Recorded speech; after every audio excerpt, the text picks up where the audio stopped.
546, Epilog 5 The Eternity and Epilog 1. Diupload oleh Baca Suara. Han Suyong dan Yu Jung Hyuk dibawa dengan tandu ke rumah sakit tempat Kim Dok-ja tinggal. Sambil mendengarkan putaran omelan Yi Seol-hua yang tak henti-hentinya, Han Suyong dengan tenang mengatur rencana aksi yang ia buat. Dan tepat 1 jam kemudian, dia memberitahu para sahabatnya idenya dengan menggunakan kata-kata paling ringkas yang bisa dia pikirkan, sambil tidak meninggalkan apapun dalam proses itu. Namun, Anda berbicara dengan singkat dan tepat tidak secara otomatis berarti audiens Anda akan mengerti dan secara tepat memahami Anda. Reaksi para sahabat adalah seperti ini. Petik 2. Apa yang ingin kamu lakukan, lagi? Jong Hui-won bertanya balik, sementara Shin Yu-seng dan Yi Gil-yong menjatuhkan rahangnya sedikit. Han Suyong menjawab, oke, jadi, jika aku menempatkannya dalam perspektif yang lebih sederhana. Kamu tahu apa yang kamu katakan sampai sekarang, kan? Petik 2. Jadi Anda mengerti saya. Petik 2. Kita tidak bisa melakukan hal itu lagi. Apakah Anda sudah melupakan ingatan dari 2 tahun lalu? Apa yang terjadi pada kami setelah regresi kelompok? Petik 2. Aku tidak mengatakan kita harus mundur. Ini dan itu sama, jika kita melewati garis dunia lagi. Petik 2. Aku juga tidak mengatakan kita harus mengubah masa depan garis dunia lain. Anda memang mendengar apa yang saya katakan, kan? Saya hanya ingin mengirim 1 novel ke sisi itu saja. Petik 2. Yi Ji-hye diam-diam mendengarkan pembicaraan akhirnya membuka mulutnya. Oke, maksudmu, kamu ingin menunjukkan novel yang ditulis di sisi ini pada Dok-ja Jusi di garis dunia lain. Apa aku mendengarmu? Petik 2. Kamu melakukannya. Apa artinya melakukan itu?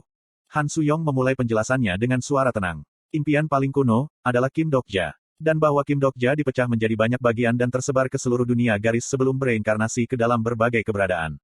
Kamu denganku sejauh ini. Petik 2. Petik 2. Kamu pikir aku ini boneka karena aku mendapat nilai F terakhir kali. Oke, jadi apa selanjutnya? Petik 2. Bagian penting dimulai dari sana. Kim Dok-ja yang baru bereinkarnasi mungkin bukan Kim Dok-ja lagi. Namun, itu tidak berarti dia juga bukan impian paling kuno. Mereka sendiri mungkin tidak menyadarinya, tetapi semua jiwa itu adalah impian paling kuno yang memelihara alam semesta ini. Petik 2. Kembali ketika mereka melarikan diri dari tembok final untuk terakhir kalinya, tidak ada yang tertinggal di kereta bawah tanah. Namun waktu alam semesta tidak berhenti. Artinya, impian paling kuno belum hilang. Jiwa-jiwa yang dulunya Kim Dok-ja telah tersebar ke seluruh alam semesta dan bereinkarnasi, dan tanpa diketahui bahkan oleh diri mereka sendiri, mereka memimpikannya alam semesta yang berbeda. Yu Sang-ah mengangguk seolah dia memahaminya. Jadi, kamu bermaksud menggunakan kekuatan imajinasi mereka. Lagi pula, imajinasi mimpi paling kuno adalah kenyataan. Membuat mimpi Dok-ja si bereinkarnasi dari kesimpulan yang kita semua inginkan. Betul, itu akan seperti kita menghadirkan sumber imajinasi padanya, sehingga mereka bisa bermimpi tentang kesimpulan dunia ini. Han Suyong mengamati wajah teman-temannya satu persatu dan melanjutkan. Tidak ada yang akan terluka seperti ini. Tidak seorang pun yang lahir di garis dunia lain akan terluka. Yang harus kita lakukan adalah membuat mereka membaca cerita tertentu, itu saja. Petik 2. Tak terhitung Kim Dok-ja yang tersebar di banyak lini dunia semua akan membayangkannya. Mereka yang dilahirkan dengan berbagai penampilan, hidup di berbagai lingkungan. Tidak ada artinya bertemu dengan mereka atau membawanya ke sini. Satu-satunya hal yang bisa diharapkan para sahabat dalam situasi ini adalah keajaiban. Sebuah keajaiban yang bisa mengembalikan Kim Dok-ja yang mereka semua ingat. Itu baik-baik saja bahkan jika itu semua adalah khayalan, sebuah kebohongan, jika saja dia bisa membayangkan kebahagiaan mereka. Kalau saja semua, Kim Dok-ja yang tak terhitung jumlahnya membayangkan satu semesta tunggal. Sebuah keheningan singkat turun ke ruangan. Ekspresi serupa juga muncul di wajah semua orang. Mereka tahu betul rencana seperti itu tidak memiliki peluang untuk menjadi kenyataan. Untuk membuat rencana ini bekerja, beberapa rintangan yang mustahil harus diselesaikan terlebih dahulu. Orang yang berbicara sebagai perwakilan dari teman adalah Yi Hyun-seong, yang kembali ke negara itu hanya sekitar 30 menit yang lalu.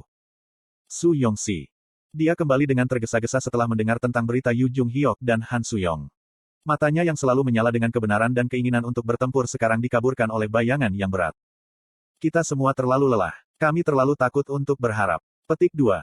Apa yang membuat seseorang benar-benar kelelahan bukanlah keputusasaan.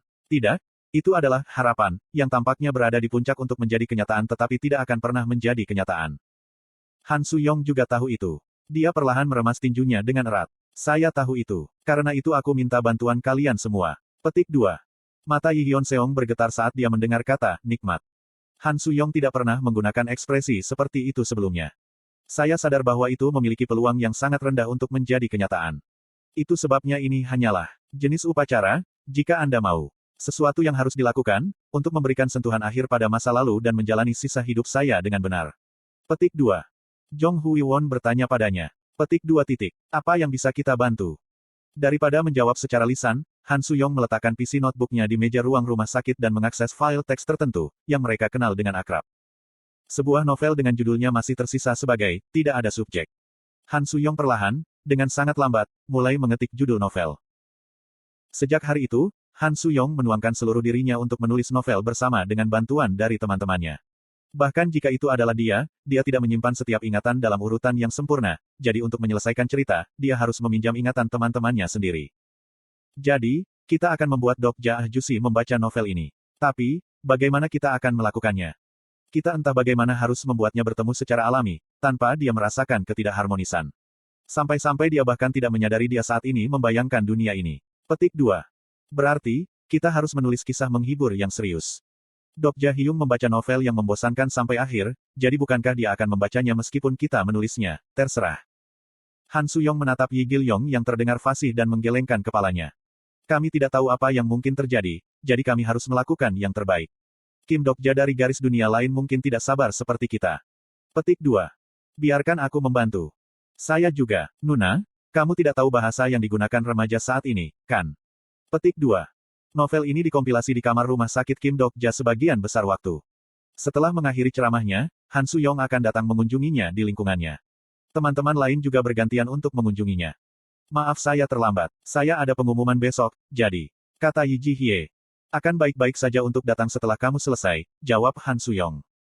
Tidak bisa, hari ini tempat kebangkitan saya, kan? Suara Yi Ji Hye dipenuhi dengan begitu banyak kegembiraan. Dia memindai naskah yang ditulis Han Suyong dan terus mengetuk. Wow, tempat ini. Hah? Aku benar-benar hampir mati saat itu. Petik 2. Petik 2 petik 2. Keyuh. Membaca bagian ini lagi masih memberi saya merinding. Eoni, kamu tidak keberatan aku bertanya padamu kapan aku seharusnya muncul. Petik 2. Jika kamu berencana untuk menggangguku, pergi saja. Ah, kenapa kamu begitu dingin? Saya bahkan menemukan kesalahan dalam pengaturan, Anda tahu. Petik 2. Kesalahan, di mana? Aku tidak pernah mengatakan hal seperti ini. Yi Ji Hye menunjuk ke layar. Han Suyong melirik ponsel gadis yang lebih muda, dan berbicara. Pandangan yang lebih dekat mengungkapkan bahwa adegan tersebut berasal dari ketika Yi Ji Hye mengatakan bagiannya selama ruang bawah tanah bioskop. Han Suyong menjelaskan, beberapa lisensi kreatif tidak dapat dihindari, sehingga beberapa bagian mungkin sedikit berbeda dari apa yang terjadi dalam kenyataan. Tapi bagian itu, petik 2. Mengapa kamu berpikir kamu sendirian? Kita di sini bersama, bukan? Tidak, tunggu sebentar, aku selalu di sisimu, bukan? Jadi, jangan kehilangan harapan. Pikirkan tentang anak kita. Petik 2. Tapi aku menulis itu menurut apa yang dikatakan Uril kepadaku. Suatu hari, 2 hari, 3, kalimat dikompilasi dengan rajin. Ketika dia tidak bisa mengingat masa lalu dengan benar, dia bahkan mulai mencubit pipi Kim Dok Ja yang tidur. Dan ketika kebenciannya berkobar tanpa alasan apapun, dia bahkan menulis beberapa hal aneh di novel itu juga. Temukan raja yang jelek. Yah, mungkin itu tidak masalah. Dia bahkan tidak menyadari bahwa ini adalah ceritanya sendiri. Para sahabat datang untuk mengunjungi kamar rumah sakit secara bergantian seolah-olah mereka memasuki bilik pengakuan dosa. Sebenarnya, Dok Jasi mengutuk sedikit selama di sini. Ah, jangan tulis apa yang baru saja aku katakan. Memahami, titik. Hei, aku sudah bilang padamu untuk menghilangkan bagian itu, jadi mengapa? Petik 2.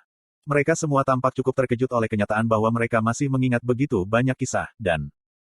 Tidak, tunggu, Nuna, aku menghormati Hyung, tapi, apa yang kamu lakukan, menggambarkanku sebagai semacam fanatik agama. Petik 2. Dan, mereka tampaknya menemukan kedamaian dengan fakta bahwa mereka masih ingat cerita ini juga. Mereka terkadang menangis, atau membaca memo yang berisi ketukan cerita yang akan segera menjadi bagian dari cerita di masa depan. Shin Yuseng bertanya, ngomong-ngomong, mengapa kamu menggambarkan regresi begitu negatif seperti ini? Yah, bahkan di dunia itu, Kim Dok Ja seharusnya hanya memiliki satu kehidupan, itu sebabnya. Dia mungkin sangat terpengaruh dengan membaca ini, kan? Maksudku, dia masih bisa menjadi anak muda di sana. Petik 2. Pada jawabannya, bayangan menggambarkan kulit Shin Yuseng. Tapi, kita mengalami kemunduran, bukan? Kalau begitu, akankah boleh menulis bagian ini berbeda dari kenyataan? Petik 2. Tidak, aku hanya akan menulisnya apa adanya. Petik 2. Maaf, tapi kenapa? Tidak masalah siapa, setiap manusia adalah seorang pembela, Anda tahu. Ada kalimat tertentu yang dia pikirkan saat berperang melawan Yu Jung Hyok.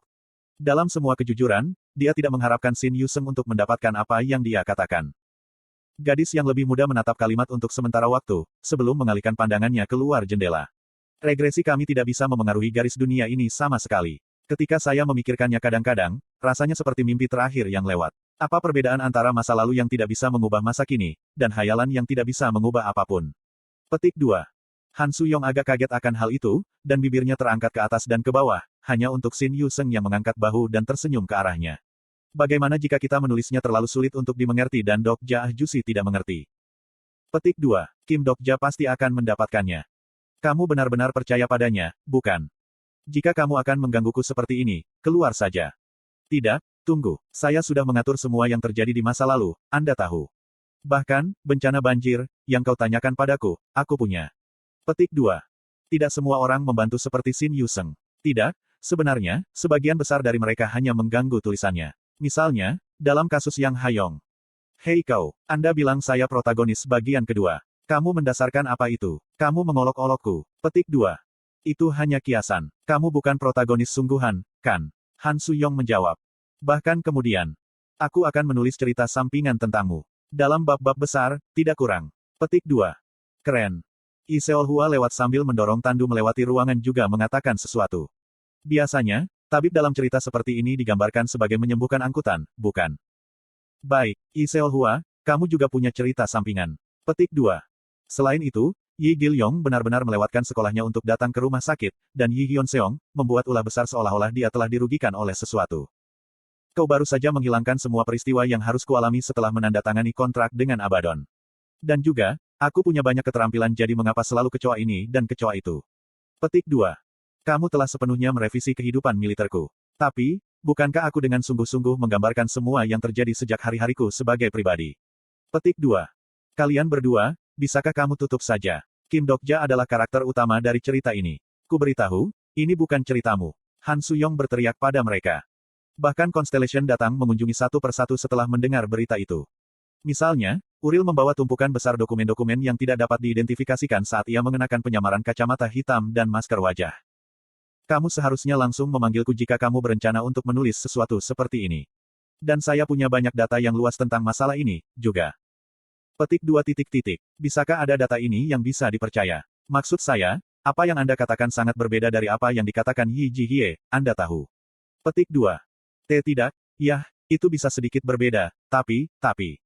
Alam semesta ini benar-benar luas dan tak terhitung jumlahnya. Kim Dok Ja tinggal di sana dalam garis dunia yang tak terhitung jumlahnya, jadi. Setelah itu, sage besar, surga setara. Jika Anda akan menulis tentang fabel saya, Anda harus setidaknya membaca perjalanan yang diterjemahkan sepenuhnya ke barat. Apakah kamu?